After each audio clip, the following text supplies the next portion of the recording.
23장. 포키시는 나를 만나서 기쁘다고 말하고는 내가 그에 대해 실망스럽게 여기지 않기를 바란다고 했다. 왜냐하면 그는 자기 아들의 미소와 똑같은 미소를 띠며 덧붙였다. 나는 정말이지 놀라울 것이 없는 사람이니까 말이야. 당혹스러운 표정과 허옇게 센 머리카락에도 불구하고 그는 젊어 보였으며 행동과 태도가 아주 자연스러웠다. 자연스럽다는 내 말의 의미는 꾸밈이 없다는 것이다. 그의 어수선한 태도에는 어딘지 우스꽝스러운 데가 있었는데 자신이 정말로 매우 그렇다는 사실을 그가 인식하고 있지만 않다면 그야말로 우습기 짝이 없게 보일 그런 것이었다. 나와 잠시 이야기를 나눈 다음 그는 잘생긴 검은 눈썹을 다 소프란스레 찌푸리며 포킷 부인에게 말했다. 여보 벨린드, 피입군한테 환영 인사를 했겠지? 그러자 그녀는 책에서 눈을 들어 올리고는 네 했어요 라고 말했다. 그러고 나서 그녀는 근성으로 미소를 지어 보이더니 오렌지꽃 탄산수의 맛을 좋아하냐고 물었다. 그 질문은 이전의 대화나 이후의 대화 내용과 가깝게든 멀게든 하등의 관계가 없는 것이었으므로 나는 그것을 아까 나에게 던진 그녀의 말들과 똑같이 그저 의례적인 인사말로 간주했다. 내가 몇 시간 동안에 발견한 사실로 여기서 즉시 언급해도 괜찮다고 여기는 것이 있는데 그것은 바로 포키 부인이 아주 우연한 방식으로 자귀를 받은 어떤 사망한 훈작의 외동딸이라는 사실이다. 이 훈작은 자신의 돌아가신 부친이 어떤 사람, 그게 누구였다고 들었는지는 잊어먹었는데 어떤 사람 즉 국왕 폐하나 수상 혹은 대법관이나 캔터베리 대주교 등 하여튼 누군가의 완전한 개인적인 동기에서 비롯된 확고한 반대만 없었다면 준 남작의 자귀를 받을 수 있었을 거라는 허구를 스스로 꾸며내어 믿고는 완전히 가설적인 이 사실을 근거로 자신을 지상의 귀족들 명부에다 억지로 끼워 넣었다고 한다. 내가 믿기로 그는 어느 건물인지 무언지의 초석을 놓는 행사에서 펜 끝으로 영어 문법을 난도질하여 고급 양피지에 큰 글자로 극렬한 연설문을 써므로써 그리고 어떤 왕족에게 흑손인지 회반죽인지를 건네줌으로써 훈작의 자귀를 받게 된 것이었다. 어쨌든 그는 포키 부인을 귀족, 자기가 있는 사람과 결혼하는 게 당연한 순리인 여자로 그래서 평민이 하는 가사일에 대한 지식을 획득하지 않게끔 보호받아야 할 여자로 자라도록 그녀가 요람에 있을 때부터 지도하고 감독했다. 이 명철하신 아버지에 의한 밤낮 없는 감시와 보호가 이 어린 숙녀에게 너무나 성공적으로 실행되어서 그녀는 아주 훌륭한 장식물 같은 존재로 하지만 완전히 무능하고 쓸모없는 존재로 자라게 되었다. 이렇게 행복하게 성격 형성이 이루어진 그녀는 젊음이 막 피어날 무렵 포키시를 만났다. 포키시 역시 젊음이 막 피어날 무렵이었는데 그는 양털을 채운 의자에 올라가 앉을지 아니면 머리에 주교의 관을 푹 뒤집어 쓰게 될지 아직 결정을 하지 못하고 있던 상태였다. 하지만 그가 어느 쪽이든 둘 중 하나를 달성하는 것은 시간 문제일 뿐이었으므로 포키시와 포키 부인은 시간의 앞머리를 움켜잡아 그 명철하신 아버지 몰래 결혼을 해버렸다. 이 명철하신 아버지께서는 지창금으로 줄게 또는 보류할 게 축복밖에는 없었던지라 잠시 흥분하며 화를 내다가는 곧 그것을 후하게 베풀어 주면서 포키시에게 그의 아내가 왕자에게나 어울리는 보물이라고 친히 일러주었다. 그 이래로 포키시는 이 왕자의 보물을 세상 살아가는 일에 투자했는데 그 보물은 그에게 그저 변변찮은 이자밖에 가져다 주지 않은 것으로 알려졌다. 그럼에도 불구하고 포키 부인은 일반적으로 묘한 종류의 존경 어린 동정의 대상이 되었는데 자기가 있는 사람과 결혼하지 못했다는 이유 때문이었다. 반면에 포키시는 묘한 종류의 관대한 비난의 대상이 되었는데 그건 그가 자기를 결코 얻지 못했다는 이유에서였다. 포키시는 나를 데리고 집 안으로 들어가서 내가 쓸 방을 보여주었다. 방은 쾌적했으며 나만의 사적인 거실로도 편하게 사용할 수 있도록 가구가 잘 갖추어져 있었다. 그런 뒤 포키시는 내 방과 비슷한 다른 두 방의 문을 두드리고 들어가서 드러몰과 스타트업이라는 이름의 방 주인들에게 나를 소개해 주었다. 드러몰은 나이보다 늙어 보이고 체구가 육중한 청년이었는데 휘파람을 불고 있었다. 나이와 외모가 좀 더 젊어 보이는 스타트업은 책을 읽고 있었는데 너무나 강력한 지식의 충전으로 머리가 폭발할 위험이라도 있다고 생각하는 듯이 자기 머리를 꼭 움켜쥐고 있었다.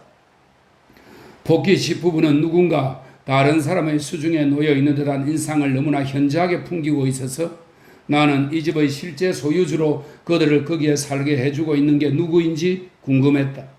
그러다가 마침내 나는 이 숨은 권력자가 바로 하인들이라는 것을 깨달았다.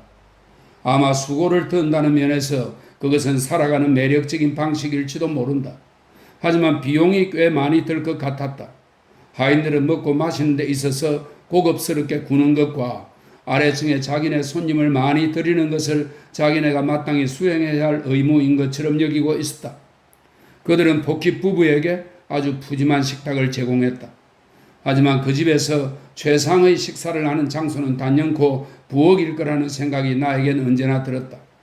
다만 거기서 식사하는 사람은 언제나 자기 방어를 할 수 있어야 한다는 조건 하에서 그렇다. 왜냐하면 내가 그곳에서 살게 된 지 일주일도 못 되어 포키시 집안과 개인적 친분이 없는 어느 동네 부인이 쪽지를 써서 보내왔는데 그것에 의하면 밀르스가 아기를 철썩철썩 때리는 것이 목격되었다는 것이다. 포키 부인은 이 일로 굉장히 큰 고통을 받았는데 그녀는 쪽지를 받자마자 곧바로 눈물을 터뜨리며 이웃 사람들이 왜 가만히 있지 않고 남의 일에 참견하는지 도무지 이상한 일이라고 말했다. 나는 점차 주로 허버트를 통해서 포키 씨가 헤로우와 케임브리지 대학에서 교육을 받았을 뿐만 아니라 그곳에서 두각을 나타낸 학생이었다는 것을 알게 되었다. 하지만 아주 젊은 나이에 포키 부인과 결혼하는 행복을 얻은 대가로 그는 자신의 유망한 장래를 망치게 되었고 그 결과 부잣집 자제들의 개인교사를 직업으로 택하게 되었다. 수많은 둔재들에게 특이한 점은 이 둔재들의 아버지들이 항상 자기네가 영향력을 행사할 수 있을 때 포키 씨가 발탁되도록 기꺼이 도와주겠다고 말했지만 자식들이 포키 씨를 떠나고 나면 언제나 그것을 잊어버리곤 했다는 사실이다. 수많은 둔재들에게 힘들게 공부를 가르친 뒤에 그는 그 보람없는 일에 대해 지겨움을 느끼고는 런던으로 옮겨왔다. 런던에서 그의 높은 기대가 하나씩 꺾이는 좌절을 겪고 난 뒤에 그는 결국 기회가 없었거나 기회를 놓친 몇몇 학생들을 지도해주는 일을 하게 되었다. 이 밖에도 특별한 준비를 하는 다른 여러 학생들의 실력을 다져주는 일을 하기도 하고 다른 한편 자신의 학식과 재능을 문학 관련 편집과 교정을 하는 일에 사용하기도 했다. 그리고 이런 벌이들과 그 밖의 별 시원찮은 개인적 재산을 합한 것에 의지해 그는 내가 본 현재의 그 집을 아직껏 유지해 나가고 있었다. 포키씨 부부에게는 아첨쟁이 이웃이 하나 있었다. 과부였는데 아주 심할 정도로 공감을 잘하는 성격이어서 그녀는 누구의 의견에도 동의를 했고 누구에게든지 신의 은총을 빌어주었으며 누구에게나 상황에 따라 미소를 지어주거나 눈물을 흘려주거나 했다. 이름이 코일러 부인이었는데 나는 포키씨 집에 정착한 첫날 저녁 식사 때 그녀를 아래층으로 안내하는 영광을 얻었다. 코일러 부인은 계단에서 친애하는 포키씨가 지도해 줄 신사들을 받아들여야만 하는 형편에 있는 것이 친애하는 포키 부인에게는 큰 타격이라고 나에게 알려주었다. 하지만 그런 신사들 속에 나는 포함되지 않는다고 그녀는 애정과 신뢰감이 넘치는 태도로 나에게 말했다. 그때 그녀는 나를 안 지 5분도 안 되었다. 그러고는 그 신사들이 모두 나와 같기만 하다면 아주 다른 상황이 될 거라고 덧붙였다. 하지만 말이오, 고일러 부인은 말했다. 친애하는 포키 부인은 일찌감치 실망을 했던지라 물론 친애하는 포키 씨에게 그것에 대한 책임이 있다는 말은 아니에요. 그 후로는 아주 많은 사치와 우아함을 요구하는데 그렇습니다 부인. 나는 그녀의 말을 중단시키기 위해 말했다. 왜냐하면 그녀가 금방 울음을 터뜨릴 것만 같았기 때문이다. 게다가 그녀는 너무나 귀족적인 성품을 지니고 있어서 그렇습니다 부인. 나는 아까와 똑같은 목적으로 다시 말했다. 그래서 친애하는 포키 씨의 시간과 주의가 친애하는 포키 부인에게서 다른 데로 돌려지는 것은 정말이지 견디기 힘든 일일 거예요. 나는 부족한 주인의 시간과 주의가 친애하는 복희 부인에게서 다른 데로 돌려진다면 그것은 더욱더 견디기 힘든 일일 것이라고 생각하지 않을 수 없었다. 하지만 나는 아무 말도 하지 않았는데 사실 코일러 부인 앞에서 예절에 어긋난 행동을 할까봐 조심하느라고 다른 여유가 없었다. 나는 칼과 포크와 숟가락, 유리잔, 그리고 자해 가능성이 있는 다른 위험한 식사 도구들에 열심히 주의를 기울이는 한편으로 복희 부인과 드러몰 사이에 오가는 말을 통해 드러몰의 세례명이 뺀틀리며 그가 실제로 준남작 자기의 두 번째 승계 후보자라는 사실을 알게 되었다. 그리고 이 밖에도 복희 부인이 정원에서 읽고 있는 걸 내가 보았던 그 책의 내용이 온통 자기에 관한 것이라는 사실과 그녀가 자신의 할아버지가 그 책에 이름이 올랐더라면 정확히 그 날짜가 언제였을 것인지 알고 있다는 사실도 알게 되었다. 드러물은 말이 별로 많지는 않았지만 가끔씩 입을 열 때면 나름대로 특권 계급의 일원처럼 행시하며 말을 했고 복희 부인을 한 여성이자 동족으로 인정해 주는 듯이 대했다. 그들 두 사람과 아첨쟁이 이웃, 즉 코일러 부인을 빼고는 아무도 그들의 이 대화에 전혀 관심을 보이지 않았는데 내 보기에 허버트는 그 대화를 고통스럽게 여기는 것 같았다. 그것은 오랫동안 지속될 기미를 보이고 있었는데 마침 그때 시동이 들어와 집안의 재난 상황을 알렸다. 그것은 간단히 말하면 요리사가 쇠고기를 잘못된 곳에 놓아두었다는 내용이었다. 나는 그때 처음으로 말로 표현할 수 없을 만큼 아주 놀랍게도 복희 씨가 내가 보기에 아주 이상한 행동을 함으로써 마음을 다스리는 것을 보았다. 그 행동은 나 이외의 다른 사람들에게는 아무런 인상을 주지 않았고 나 역시 금세 나머지 사람들과 마찬가지로 그것에 익숙해지게 되었다. 복희 씨는 고기를 자르던 칼과 포크를 내려놓더니 두 손을 헝클어진 머리칼 속에 쑤셔 넣고는 그걸로 자신의 몸 전체를 들어 올리려는 듯이 비상한 노력을 기울였다. 그러더니 잠시 후 이 동작을 마치고 나서 비록 자신을 조금도 들어 올리지 못했지만 그는 하던 일을 조용히 계속했다. 그러고 난 뒤 코일러 부인이 화제를 바꾸어서 나에게 아첨하는 말을 하기 시작했다. 나는 잠시 동안은 그것이 좋았으나 그녀의 아첨하는 정도가 너무나 심해져서 그 즐거움은 곧 끝나버렸다. 코일러 부인은 뱀처럼 나에게 바짝 달라붙어서는 내가 떠나온 고향과 그곳 친구들에 대해 지극히 관심이 있는 채 했는데 정말이지 혀가 두 갈래로 갈라진 뱀처럼 징그러운 행동이었다. 그녀는 어쩌다가 스타트업이나 드러물에게 한마디씩 던지고는 했는데 그때마다 나는 그들이 식탁 반대편에 앉아있는 것을 부러워했다. 식사가 끝난 후에 아이들이 소개되었다. 코일러 부인은 그들의 눈, 코, 다리에 대해 칭찬의 말을 잔뜩 늘어놓았다. 아이들의 정신을 향상시키는 방법으로 참으로 총명하기도 한 짓이었다.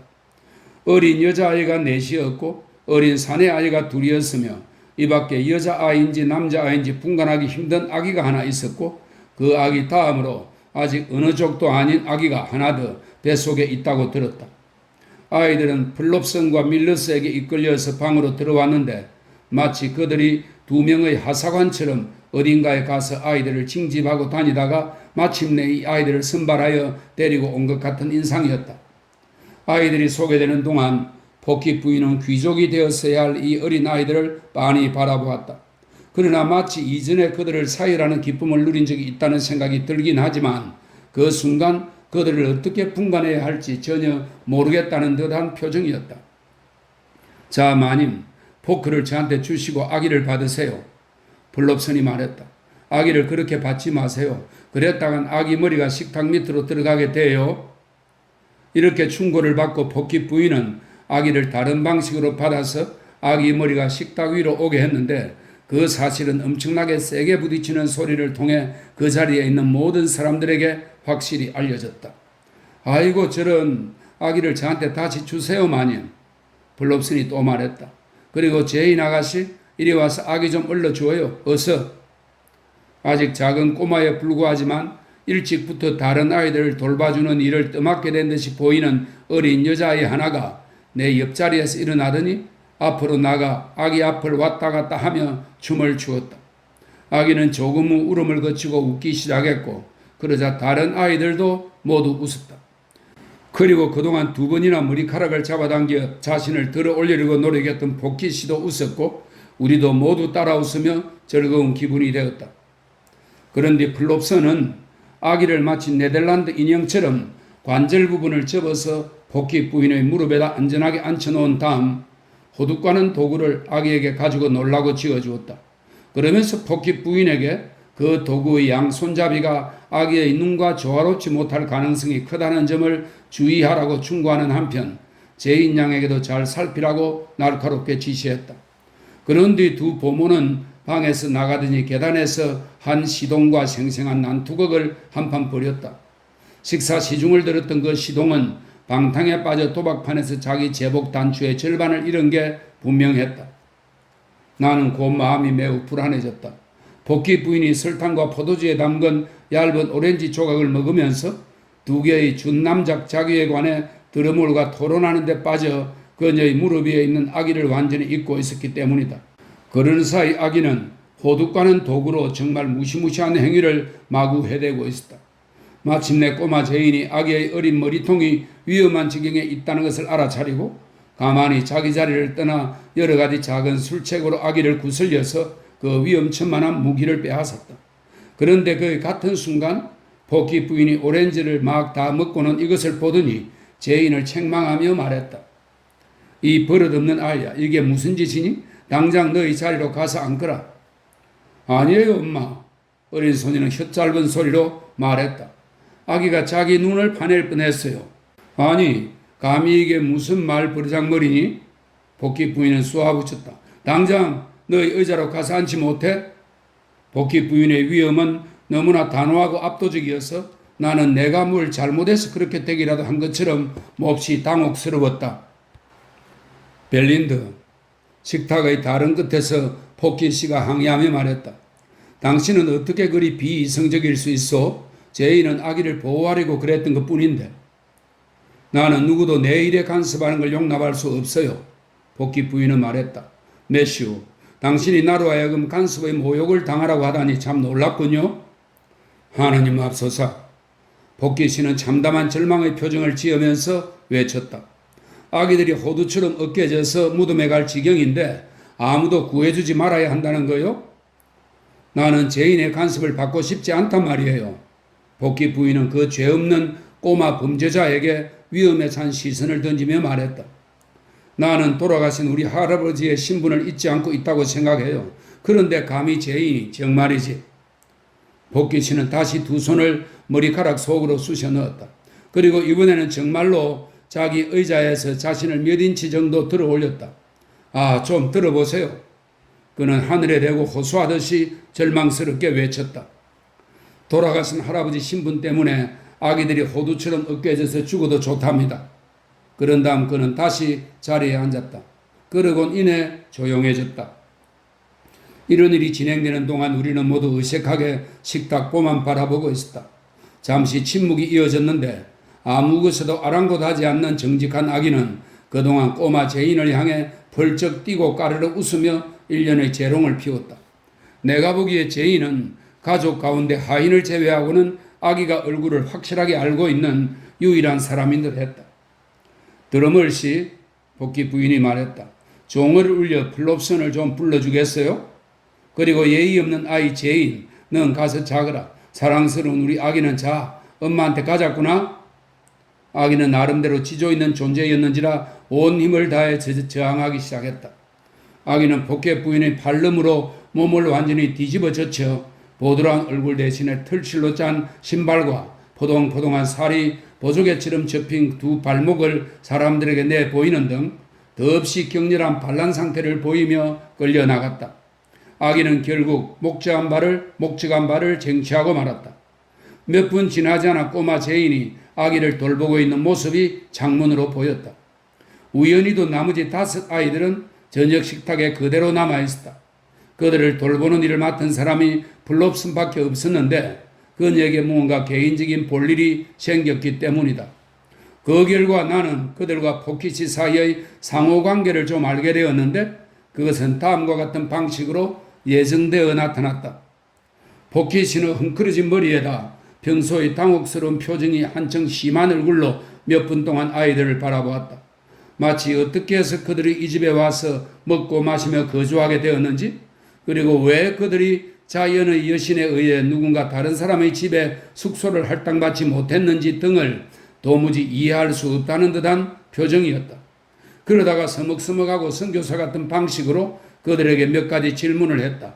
가령 꼬마 조에게 왜 옷의 주름 장식에 구멍이 생겼는가 하고 그가 묻자 꼬마 조는 아빠 블롭슨이 시간이 나는 대로 꿰매줄 거예요 하고 말했으며, 꼬마 페니에게 어떻게 해서 그 종기가 생기게 되었는가 하고 그가 묻자 아이는 아빠 밀러스가 잊지 않고 기억하는 대로 고약을 붙여줄 거예요 하고 대답했다. 그러고 난 뒤 포켓이는 마음이 누그러져서 아버지로서의 애정을 보이더니 아이들에게 각각 1실링씩을 주며 가서 놀라고 말했다. 그러고는 아이들이 나갈 때 머리카락을 잡아당겨 자신을 들어 올리려는 아주 강력한 노력을 한번 하고 난 다음 그 절망적인 상황을 머리에서 지워버렸다. 저녁 때는 강에서 보트 적기 놀이가 있었다. 드러물과 스타톱이 각기 보트를 가지고 있었으므로 나도 내 것을 하나 마련해서 그들을 앞지를 결심을 했다. 시골 소년들이 능숙하게 하는 운동들 대부분을 나 역시 상당히 잘했다. 하지만 다른 강에서는 몰라도 템스 강에 어울리는 우아한 스타일이 나에게는 없다는 것을 알고 있었으므로 나는 즉시 개인 지도를 받기로 작정하고 새로 사귄 내 친구들의 소개를 받아 우리가 이용하는 선착장에서 손님을 기다리고 있던 나룻배 경기 우승자와 계약을 맺었다. 이 노련한 보트적기의 군의자는 내가 대장장이의 팔을 지니고 있다고 말함으로써 나를 굉장히 당황스럽게 했다. 칭찬으로 한 그 말이 자신의 학생을 거의 쫓아버릴 뻔했다는 사실을 그가 알았다면 그는 틀림없이 그 말을 하지 않았을 것이다. 밤에 집으로 돌아오자 간단한 저녁 참이 쟁반에 준비되어 나왔다. 기억하건대 다소 불쾌한 한 가지 집안일만 발생하지 않았더라면 우리는 모두 즐거웠을 것이다. 복희 씨는 기분이 좋은 상태였다. 그런데 마침 그때 하녀가 들어와서 말했다. 괜찮으시다면 나리 좀 말씀드리고 싶은 게 있는데요. 주인님께 직접 말을 하겠다고? 복희 부인이 다시 권위를 세우며 말했다.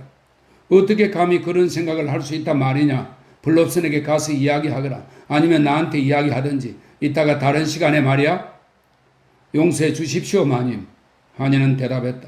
하지만 지금 즉시 그것도 주인님께 직접 말씀드리고 싶습니다. 이 말을 듣고 포켓 씨는 방에서 나갔다. 그리고 우리는 그가 돌아올 때까지 최대한 즐겁게 시간을 보냈다. 이거 참 꼴 좋게 되었어 벨린더. 포켓 씨는 슬픔과 절망의 표정이 가득 찬 얼굴로 돌아와 말했다. 요리사가 술에 취한 채 부엌 바닥에 인사불성으로 드러누워 있고 새로 만든 버터는 큰 꾸러미로 포장되어 찬장에서 기름 덩어리 재료로 팔리기를 기다리고 있으니 복희 부인은 즉시 아주 상냥한 감정을 내 보이며 말했다. 이건 다 가정스러운 소피아가 일으킨 일일 뿐이에요. 그게 무슨 뜻이오 벨린? 복희 씨가 물었다. 소피아가 당신한테 말한 거잖아요. 복희 부인은 말했다. 그 애가 방금 이 방으로 들어와 당신에게 이야기하고 싶다고 말하는 걸 내가 두 눈으로 보고 두 귀로 직접 듣지 않았던가요? 하지만 여보 벨린더, 복희 씨가 말했다. 그 애가 한 일은 나를 아래층으로 데리고 내려가서 요리사와 그 버터 꾸러미를 보여준 것 뿐이지 않소? 말썽을 일으킨 그 애를 지금 옹호하는 건가요, 매슈? 복희 부인은 말했다. 복희 씨는 어물한 신음소리를 냈다.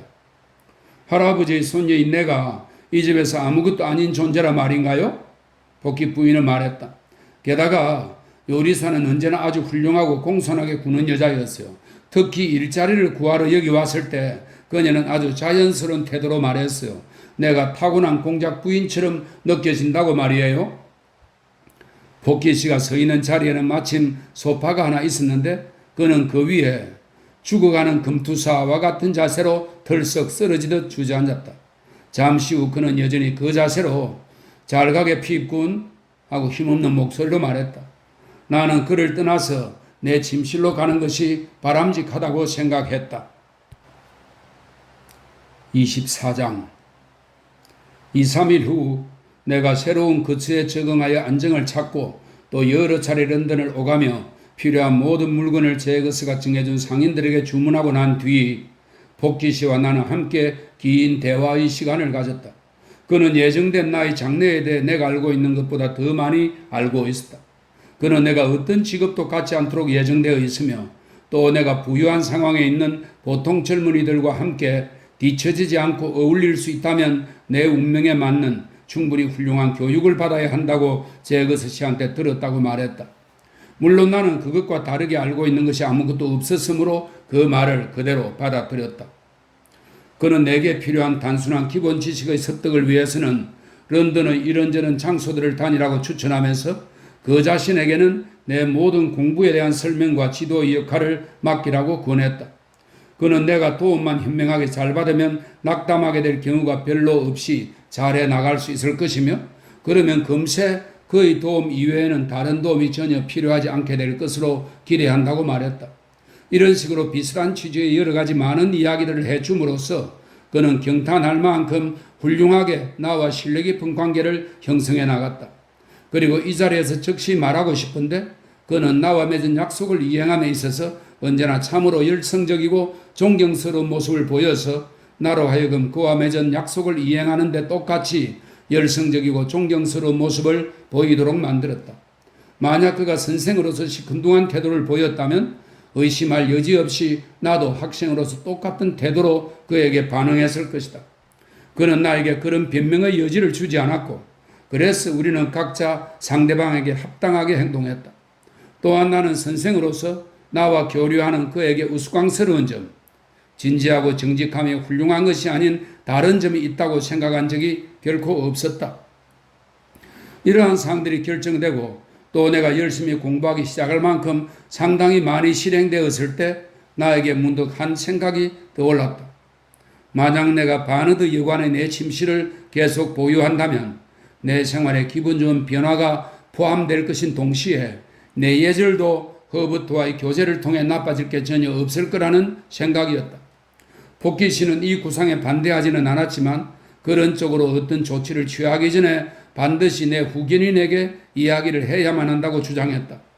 나는 그 이 세심한 입장이 나의 계획이 허버트의 비용을 꽤 들어줄 것이라는 민감한 고려에서 비롯된 것이라고 느꼈다. 그래서 나는 리틀 브리튼으로 곧장 가서 제거스에게 내 희망사항을 말했다. 지금 저를 위해 임대해 놓은 이 가구들과 나는 말했다. 그 밖에 한두 가지 소소한 것들을 살 수 있다면 저는 그곳에서 아주 편히 지낼 수 있을 것입니다. 어서 집행하게. 제거스 씨는 짧게 웃음을 터뜨리며 말했다. 자네들이 사이좋게 잘 지낼 거라고 내 말했지? 그래, 얼마나 필요한가? 나는 얼마나 필요한지 모르겠다고 했다. 자, 어서. 제거스 씨는 재촉했다. 얼마면 되겠나? 50파운드? 아, 절대 그렇게 많이는 아닙니다. 그럼 5파운드? 제거스 씨는 말했다. 이것은 또 너무나 크게 떨어진 액수여서 나는 당혹스러워하며 말했다. 아, 그것보다는 많습니다. 그것보다는 많다고? 제거스 씨는 기다렸다는 듯이 대꾸했다. 두 손을 호주머니에 넣고 머리는 한쪽으로 기울인 채 눈으로는 내 등 뒤에 벽을 쳐다보며 말이다. 얼마나 많은가 그럼? 액수를 정하기가 어렵습니다. 나는 주저하며 말했다. 자, 제거스 씨는 말했다. 어서 결정하세. 5파운드의 2배 그 정도면 되겠나? 5파운드의 3배 그 정도면 되겠나? 5파운드의 4배 그 정도면 되겠나? 나는 그 정도면 아주 넉넉할 거로 생각한다고 말했다. 5파운드의 4배면 아주 넉넉하겠다 이 말인가? 제거스 씨는 눈살을 찌푸리며 말했다. 자, 그럼 5 곱하기 4는 몇이 되지? 5 곱하기 4가 몇이냐고요? 그래, 제거스 씨는 말했다. 얼마가 되지? 물론 20파운드라고 말씀하실 수 있겠지요. 나는 미소를 지으며 말했다. 이보게, 내가 얼마라고 말할 수 있는가는 상관 말게. 제거스 씨는 그런 건 안 통한다는 듯이 고개를 교활하게 흔들어대며 말했다. 내가 알고 싶은 건 자네가 얼마라고 말할 수 있는가네. 물론 20파운드지요. 왜미? 제거스 씨는 사무실 문을 열며 말했다. 핍군에게서 청구서를 작성하여 받게. 그리고 20파운드를 지불하게. 이처럼 딱 부러지도록 선을 그어 사물을 처리하는 그의 방식은 딱 부러지도록 선명한 인상을 나에게 주었다. 하지만 유쾌한 종류의 인상은 아니었다. 제거서 씨는 결코 소리내어 웃는 법이 없었다. 하지만 그는 반짝반짝 빛나고 삐걱거리는 커다란 구두를 신고 있었다. 그래서 그가 그 구두 위에 몸의 중심을 잡고 서서는 커다란 머리를 숙인 채 두 눈썹이 서로 맞닿도록 찌푸린 얼굴로 상대방의 대답을 기다리며 가끔씩 그 구두를 삐걱거리게 할 때면 마치 그 구두들이 쌀쌀하고 의심스러운 방식으로 소리내어 웃는 것 같았다. 마침 그 순간 그가 밖으로 나갔고 또 외믹이 활기차고 말하기 좋아하는 모습이었으므로 나는 외믹에게 제거스의 태도를 어떻게 해석해야 할지 잘 모르겠다고 말했다. 그에게 그대로 말하세요. 그럼 그는 그걸 칭찬으로 받아들일 겁니다. 외믹은 대답했다. 당신이 그의 태도를 해석해내지 못하는 것이야말로 바로 그가 의도하는 바랍니다. 물론 이건 내가 놀라는 표정을 지었기 때문에 덧붙인 말이었다. 개인적으로 그러는 건 아니죠. 단지 직업적으로만 그러는 것입니다. 직업적으로 말이에요. 외믹은 자기 책상 앞에 앉아서 메마르고 딱딱한 비스킷으로 점심 식사를 하고 즉 우적우적 씹어먹고 있었는데 그는 그 비스킷 조각들을 이따금씩 옆으로 길게 벌어진 틈 같은 입속에다 마치 편지를 우체통 구멍에 집어넣듯이 던져 넣곤 했다. 내가 보기에 언제나 외믹은 말했다. 그는 사람 잡는 덫을 설치해 놓고는 그것을 지켜보고 있는 것 같답니다. 갑자기 철컥 하는 소리가 나고 그럼 당신은 잡히는 거지요? 사람 잡는 덫이 인생의 편의시설에는 속하지 않는다는 말을 하지 않고 나는 그저 그의 솜씨가 아주 뛰어난 것으로 생각되는데 그러냐고 물었다. 아주 깊답니다. 외믹은 말했다. 오스트레일리아만큼이나요? 그는 표현으로 사무실 바닥을 가리켰는데 마치 비유의 의도상 오스트레일리아가 지구 반대편의 대칭되는 지점에 위치하는 것으로 간주된다는 표현 같았다. 무엇이든 더 깊은 것이 있다면 외믹은 표현을 다시 서류에 갖다 대면서 덧붙였다. 그는 바로 그런 존재라고 말할 수 있을 겁니다. 그 다음에 나는 제거스치가 훌륭한 직업을 가졌다고 생각한다고 말했다. 그러자 외믹은 최고의 직업이지요 라고 했다. 그 다음에 나는 사무원이 맞냐고 물었다. 이에 외믹은 이렇게 대답했다. 우린 사무원을 그다지 많이 쓰는 편이 아니랍니다. 왜냐하면 제거스치는 오직 한 사람뿐인데 사람들은 남을 거치지 않고 그와 직접 상대하려고 하거든요. 우리 모두 4명밖에 안 된답니다. 한번 그들을 만나보겠습니까? 당신도 이제 우리 사무실 식구의 일원이라고 할 수 있겠죠? 나는 그 제의를 받아들였다. 외믹 씨가 비스킷을 우체통 같은 일에 모두 집어넣고 금고 열쇠를 끄는 그의 덩어리 아래 어딘가에 보관하고 있다가 마치 쇠줄로 따은 머리처럼 외투 목깃으로부터 꺼냈다. 그 금고 속의 현금 상자에서 돈을 꺼내 나에게 지불했을 때 우리는 위층으로 올라갔다. 건물 내부는 어둡고 꾀재재했으며 계단은 제거스치의 방에 자국을 남겨놓았던 기름때 묻은 어깨의 소유자들이 여러 해 동안 오르락내리락 하며 문질러댄 것처럼 보였다. 2층의 정면 쪽 방에서는 선술집 주인과 지잡이꾼 중간쯤 되는 것처럼 보이는 사무원 하나가 퉁퉁 부어서 부풀어 오른 듯한 커다란 몸집의 창백한 그 사무원 하나가 꾀재재한 모습의 사람 서너 명을 주의 깊게 상대하고 있었다. 그는 그 사람들을 무리하게 다루었는데 제거스치의 금고가 두둑해지는데 기여하는 사람들은 모두 다 그렇게 다루어지는 것처럼 보였다. 증거를 모으고 있는 것이랍니다. 우리가 그곳에서 나올 때 외믹 씨가 말했다. 베일리에서의 재판을 위해서지요. 이 베일리는 런던의 중앙형사재판소의 이름입니다. 올드 베일리라고도 한답니다. 베일리에서의 재판을 위해서지요. 그 다음 방에서는 덥수룩한 작은 테리어 사냥개 같은 사무원이 머리카락을 쭉 늘어뜨린 채 시력이 나쁜 한 남자를 역시 비슷한 태도로 상대하고 있었다. 외믹은 그 남자가 재련업자라고 나에게 알려주면서 그는 도가니를 언제나 풀풀 끓는 상태로 유지하고 있으며 무엇이든지 내가 원하는 것을 녹여줄 수 있다고 말했다. 그런데 그는 마치 자신의 기술을 스스로에게 시험하고 있기라도 한 것처럼 비지땀을 아주 뻘뻘 흘리고 있었다. 뒷방에서는 어깨가 높은 한 남자가 안면 신경통으로 얼굴을 더러운 무명수건으로 싸매고는 구부정한 자세로 앞의 두 사무원이 기록한 것들을 제거스치가 직접 사용할 수 있도록 정서하여 작성하는 일을 하고 있었다. 그는 낡은 검정색 양복을 입고 있었는데 그 양복은 반들반들하게 밀랍칠을 한 것처럼 보였다. 이게 사무실의 전부였다. 우리가 아래층으로 다시 내려갔을 때 외미가 나를 내 후기인의 방으로 데려가더니 이 방은 이미 보았지요? 하고 말했다. 그런데 말이에요. 뒤틀린 표정은 노려보는 그 가정스러운 석고상들과 다시 시선이 마주쳤을 때 나는 말했다. 저건 누구의 얼굴들인가요? 이것들 말입니까? 그렇게 말하며 외미건 의자 위에 올라가 소름 끼치는 그 머리통들의 먼지를 입으로 불어낸 다음 그것들을 들고 내려왔다. 이 둘은 유명한 놈들이랍니다. 우리한테 막대한 명성을 안겨준 유명한 우리 의뢰인들이죠. 여기 이 녀석은 자기 주인을 살해했답니다. 증거를 없애는 훈련 같은 걸 받지 않았다는 점을 고려할 때 그는 살인 계획을 꽤 잘 세운 셈이었죠. 실제 얼굴과 비슷한가요? 나는 그 잔인한 사람에게서 몸을 움츠리며 물었다. 그 순간 외미건 그 범죄자의 눈썹에 침을 한번 뱉고는 소매로 쓱 닦아주었다. 비슷하냐고요? 보다시피 그 사람 그 자체입니다.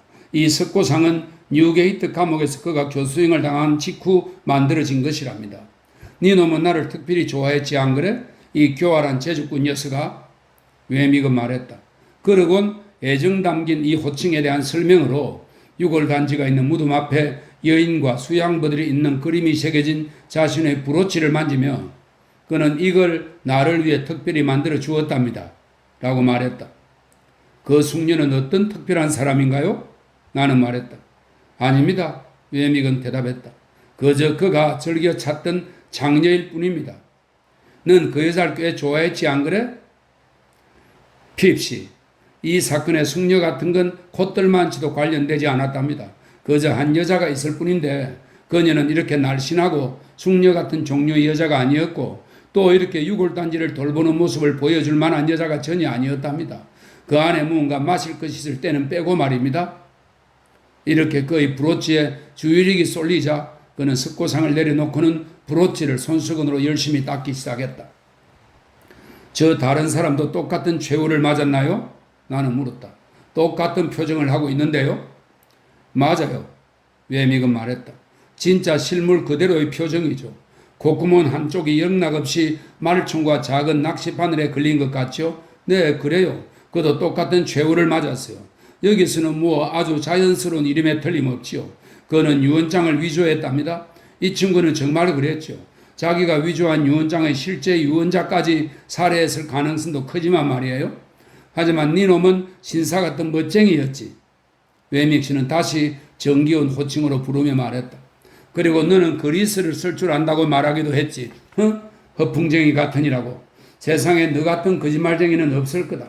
정말이지 너 같은 거짓말쟁이는 결코 만난 적이 없다. 고인이 된 그의 친구를 선반에 다시 올려놓기 전에 외믹은 그의 추모 반지 가운데 가장 큰 것을 만지며 말했다. 그는 죽기 바로 전날 사람을 시켜서 나에게 이걸 사다 주었답니다. 그가 다른 석고상을 올려놓고 의자에서 내려올 때 내 마음을 스치는 생각이 있었는데 그가 개인적으로 소유한 보석들 모두가 이와 비슷한 출처에서 생긴 것이 아닌가 하는 것이었다.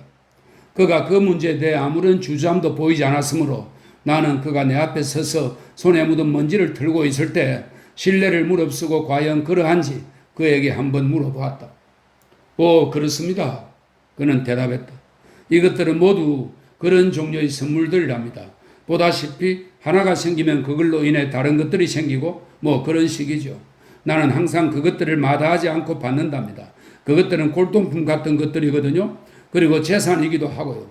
그다지 값이 많이 나가는 것들은 아니지만 어쨌든 그것들은 재산이고 또 휴대와 이동이 가능한 것들이죠. 장래가 찬란한 당신에게는 별 의미가 없는 것이겠지만 나로 말하자면 내 인생의 변치 않은 지침은 바로 동산을 놓치지 말고 잡아라 라는 것입니다. 내가 이 좌우명에 대해 경의를 표하자 그는 친밀한 태도로 계속해서 말했다. 특별히 할 일이 없이 시간이 남을 때 괜찮다면 윌리스에 있는 우리 집에 한번 찾아오세요. 그럼 잠자리 제공은 물론이고 영광으로 여기겠습니다.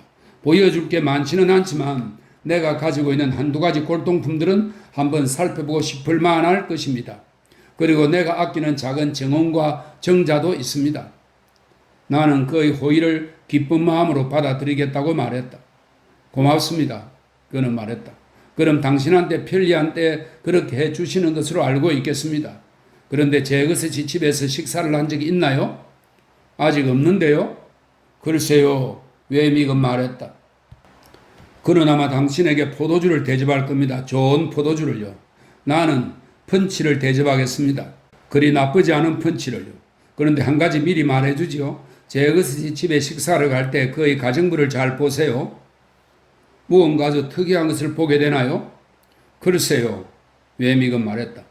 야수가 길들여진 것을 보게 될 것입니다. 뭐 그렇게 대단한 것은 아니라고 물론 말할 겁니다. 하지만 나는 그 맹수의 본래의 야성이 어땠는가, 그리고 길든 정도가 어떤가에 따라 문제가 다르다고 대답할 겁니다. 그것으로 인해 제거스치의 능력에 대한 당신의 의견이 낮아지는 일은 결코 없을 겁니다. 잘 눈여겨보도록 하세요. 그가 그렇게 준비시켜 준 것 때문에 흥미와 호기심이 한껏 발동한 나는 그러겠노라고 그에게 말했다. 이제 그만 떠날 때가 되어 막 나가려고 하는데 문득 웨믹이 5분만 할애하여 직무 수행 중인 제거스치의 모습을 보지 않겠느냐고 물어봤다. 몇 가지 이유로, 그리고 제거스치가 어떤 직무를 수행 중인지 명확히 알고 싶은 마음도 강해서 나는 그러겠다고 했다. 우리는 시내 중심가로 빠르게 걸어갔다. 그리고 곧 사람들로 북적대는 경범죄 재판소에 도착했다. 그곳에는 브로치에다 멋진 취향을 발휘했던 웨믹의 죽은 친구와 살인의 측면에서 동족처럼 보이는 한 사람이 피고석에 서서 불안하게 무언가를 씹고 있었다. 그리고 내 후견인은 한 여자에게 신문인지 반대 신문인지 어느 쪽인지 모르겠는데 무언가를 하고 있었는데 그녀를 비롯해 판사석에 앉은 판사들 그리고 다른 모든 사람들을 두려움에 사로잡히게 하고 있었다. 만약 누구든지 조금이라도 그가 동의하지 않는 말을 한마디라도 하는 경우 그는 즉시 그것을 받아 써놓을 것을 요구했다. 누구든지 어떤 것에 대해 인정을 하지 않으면 그는 반드시 인정하게 만들 것이요 라고 말했으며, 누구든지 인정을 하면 자 이제 당신은 완전히 잡혔소 라고 말했다. 판사들은 그가 집게 손가락을 물어 뜯을 때마다 벌벌 떨곤 했다.